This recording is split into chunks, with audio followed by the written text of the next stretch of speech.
In this tutorial, I'm going to talk about measures of dispersion. This follows on from the previous tutorial which talked about measures of central tendency.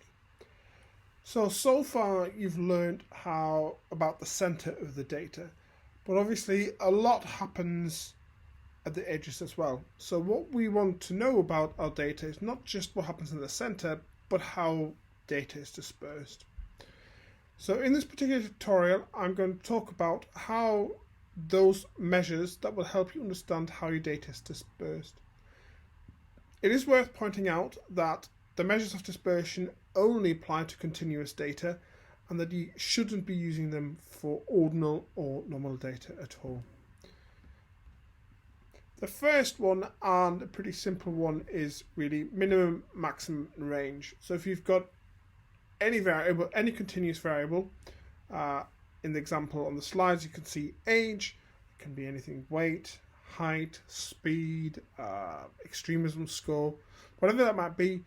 The minimum is the lowest score within that variable, and the maximum is obviously the maximum score.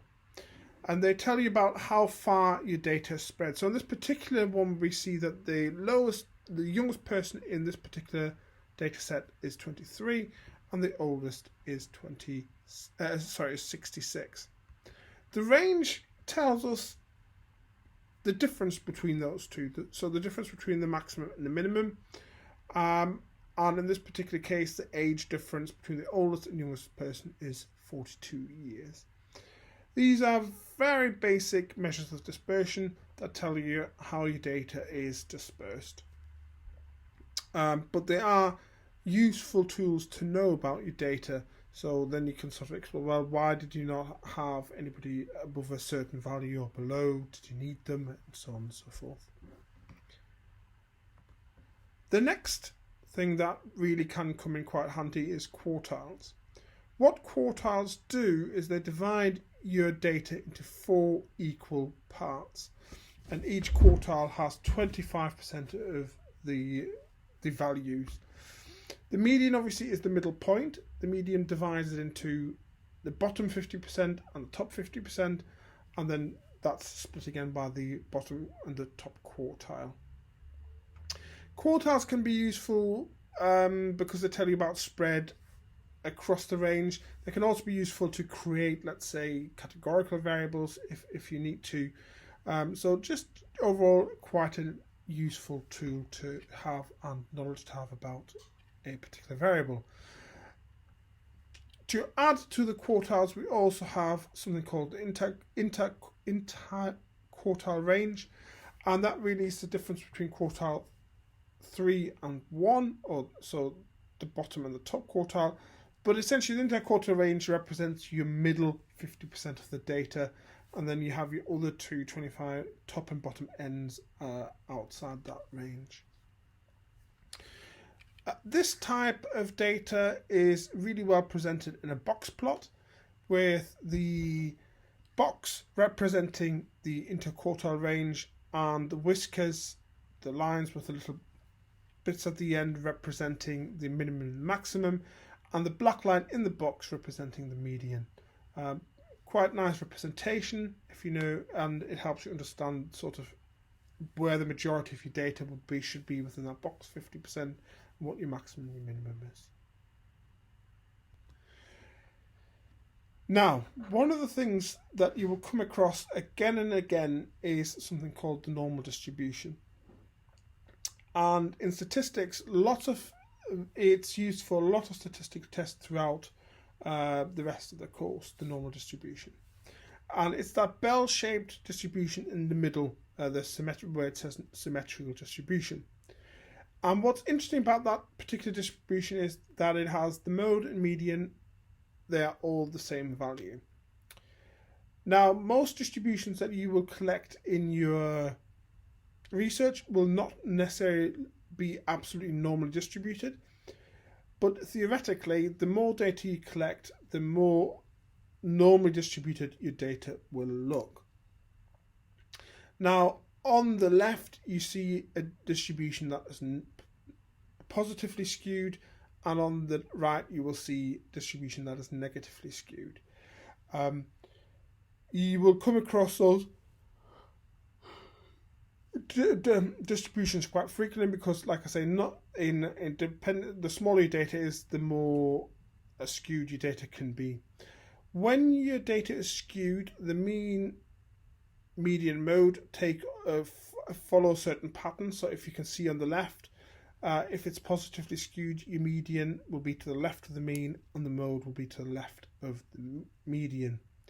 If it's negatively skewed, it's the other way around. So the median will be to the right of the mean and the mode will be to the right of the median. There are measures, there are some calculations that work out how skewed your data is. These are called skew and kurtosis. Kurtosis I'll cover in the next slide. In terms of the skew, something that's fairly symmetrical distributed, so i.e. it relatively conforms to the normal distribution, has a skew of plus or minus 0.5.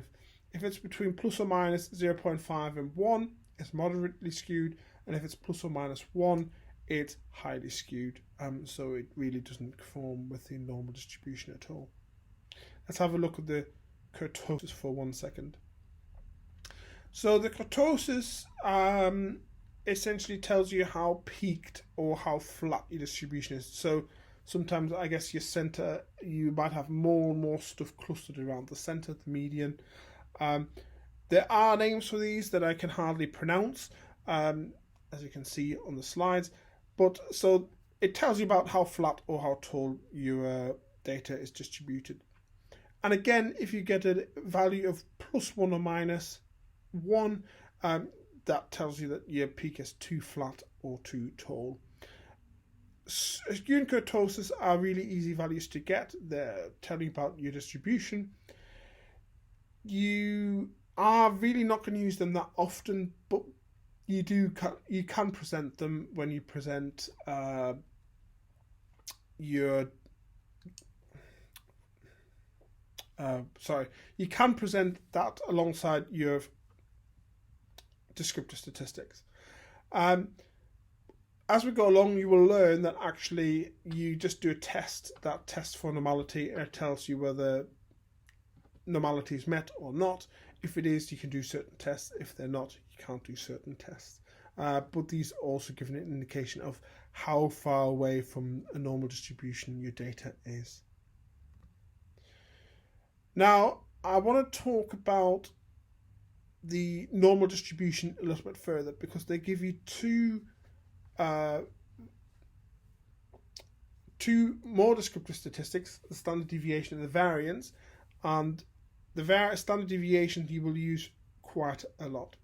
What the standard deviation is, it tells you about the spread of your data, and essentially it tells you how far away a value is from the mean. Standard deviations are measured in the same thing that your variable is measured in. So if, for example, your data measures age, then your standard deviations would be in years. If your data measures, let's say, speed, then your standard deviation would be in kilometers. So when you get a standard deviation, it's in the same as the values in your data. So for example, the example I give you here is that if you have a mean age of 40 and a standard deviation of 5, that means the 5 means 5 years. So what we know from the normal distribution is the percentage of values falling within a certain range. So for example, we know that 68% of your data should fall within 1 standard deviation away from the mean. And 95% of your data should fall within 2 standard deviations away from your mean. So what does that mean? So if you have an age of 40 as your mean, you know, and a standard deviation of 5 years, let's say, you know that 68% of the values within your data should be between the age of 34 to 45. So essentially all this helps you to do, it gives you a sort of probability of how often your values are occurring or not. Now, like I say, our data doesn't 100% follow the normal distribution, so they are not always precise, but they're a very good indication of how far something is away from the mean. The variance is essentially the same as the standard deviation is the square root of the variance.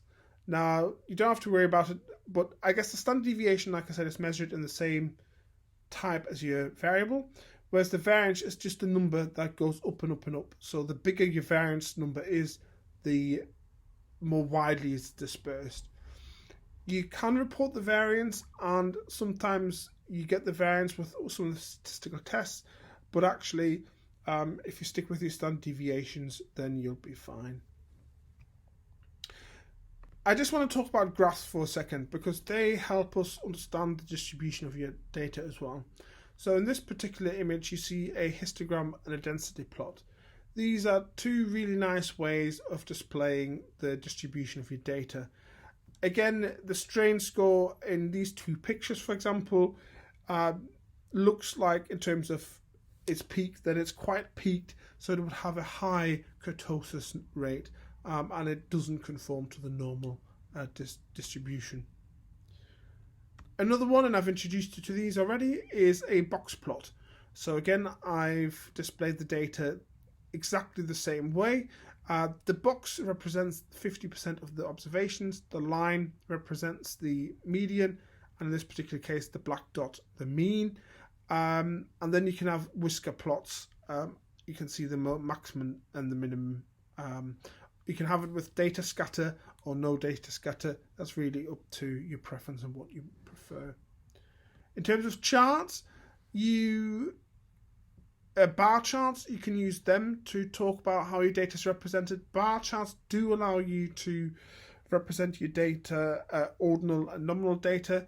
They're essentially just, each bar represents one category, and you can have actual numbers or percentages. Percentages are preferred, and again, you can swap between group bar charts, which is the top one, or stacked bar charts. So again, they are relatively easy to understand and interpret. Again, sometimes we might want to have a graph that looks at the relationship between two. For continuous variables, scatter plots are good, as you can see here, age and extremism. And on the side, you see, at the top and the side, you see the density plot and a line that tells you a little bit about the relationship. Again, this graph only gives you an indication because you don't know whether this relationship is significant or not. For that, you need to run other tests, and we will learn more about those tests in future videos and on the Stats Made Easy website. Again, you may want to compare categorical and continuous data. What you do is you get essentially here, for example, two box plots, one for male, one for female, and that allows you to some extent to compare the values to see if they are different or not. In this particular one, this particular graph looks at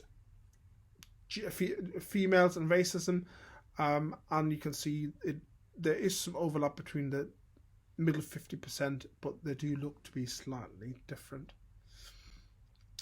And again, you can use bar charts to compare two categorical variables. And again, you can use grouped or stacked bar charts. Again, it's preferable if you use percentages rather than counts. You can use counts if they're very low numbers. Otherwise, I think percentages is the preferable way to go. Now, I want to introduce you to the final thing in this particular video. It is something called z-scores, and this is where standard deviations and the normal distribution come in. So let's say we want to compare two assessments, and we want to compare whether they were similar in terms of how tough or easy they were. So you see on the screen some of the descriptive statistics, the mean, standard deviation, and we can see that the mean is different for both assessments, but that doesn't necessarily tell us how easy or how difficult it would be. So what we would do for both of them, if we graph them on a normal distribution, as you can see at the bottom I've done for assessment 1, is so 64 is the mean, and then if you look at standard deviations, we would expect 68% of all the marks to be between 54% and 75%, and 95% of all the marks to be between 43 and 85%. So we would essentially do this. Now this is normal standard deviations. What z-scores are, they allow us to standardize this, and we want to standardize so that we can compare the two assessments to say yes, they are. So is the 45 on the assessment 1 similar to the 45 on assessment 2?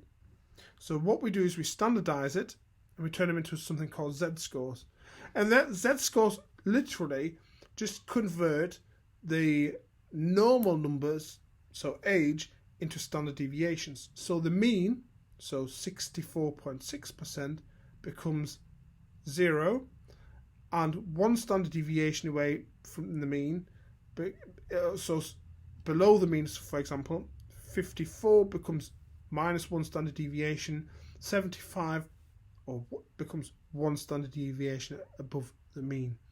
So we're literally just turning them into standard deviations. And when we have both when we take our variables and turn them into standard deviations, it allows us to compare the two values, and I've done that in the next slide. So here we see the two assessments again.